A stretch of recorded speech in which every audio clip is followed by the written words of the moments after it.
मीराबाई की कहानी। मीराबाई के बालमन में कृष्ण की ऐसी छवि बसी थी कि किशोरावस्था से लेकर मृत्यु तक उन्होंने कृष्ण को ही अपना सब कुछ माना। जोधपुर के राठौर रतन सिंह जी के इकलौते पुत्र मीराबाई का जन्म 16 शताब्दी में हुआ था। बचपन से ही वह कृष्ण भक्त में राम हो गई थी। मीराबाई के बचपन में हुई एक घटना की वजह से उनका कृष्ण प्रेम अपना चरमावस्था तक पहुंचा। एक दिन उनके पड़ोस में किसी बड़े आदमी के यहाँ बारात आई। सभी औरत छत पर खड़े होकर बारात देख रही थी। मीरा भी बारात देखने लगी।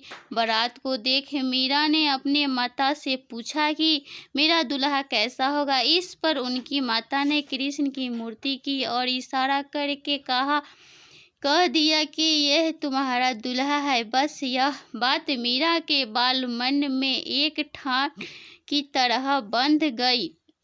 बाद में मीराबाई की शादी महाराणा संग के पुत्र भोजराज, जो आगे चलकर महाराणा कुंभ कहलाने से, कर दी गई।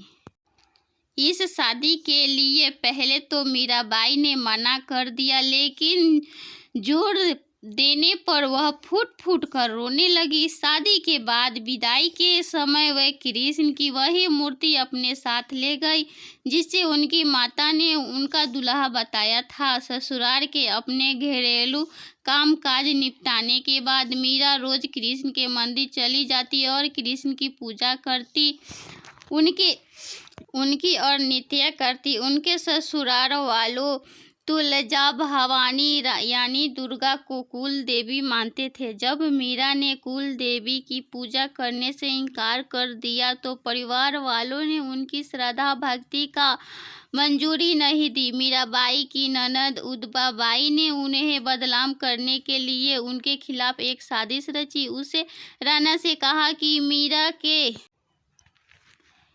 का किसी के साथ गुप्त प्रेम है और उसके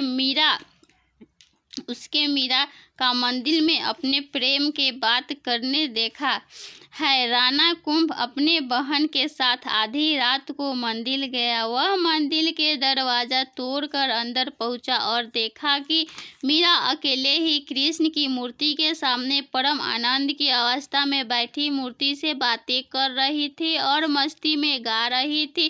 राणा मीरा पे चिल्लाया, मीरा, तुम जिस प्रेम से अभी बातें कर रही हो उसे मेरे सामने लाओ। मीरा ने जवाब दिया, वह बैठा है मेरा स्वामी नैनचोर, जिसने मेरा दिल चुराया है और वह समाधि में चली गई। इस घटना से राणा कुंभ का दिल टूट गया, लेकिन फिर भी उसने एक अच्छे पति का भूमिका निभाई और मरते दम तक मीरा का साथ दिया। हालांकि मीरा को राजगद्दी की कोई चाह नहीं थी, फिर भी राणा के संबंधी मीरा को कई तरीके से सताने लगे। कृष्ण के प्रति मीरा का प्रेम शुरुआत में बेहद इजी था, लेकिन बाद में कभी कभी मीरा के मन में प्रेम नंद इतना उमड़ पड़ता था कि वह आम लोगों के सामने और धार्मिक उत्सवों में नाचने गाने लगती थी। वे रात में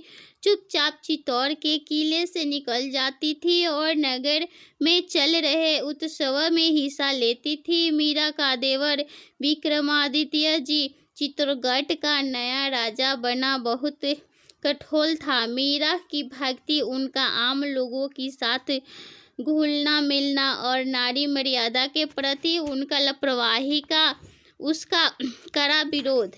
दोस्तों, तब तक के लिए इतना। आधा कहानी हम दूसरे वीडियो में सुना देंगे और मेरा पूरा कहानी सुनने के लिए मेरे चैनल को सब्सक्राइब कर लीजिए। अगर मेरा कहानी अच्छा लगा हो तो एक लाइक कर दीजिए और कमेंट बॉक्स में बोलिए कि क्या कहानी कैसा लगा, और पूरा सुनने के लिए अगला वीडियो ज़रूर देखें। दोस्तों, मिलते हैं फिर अगला वीडियो में। तब तक के लिए बाय बाय दोस्तों, अपना ख्याल रखिएगा दोस्तों।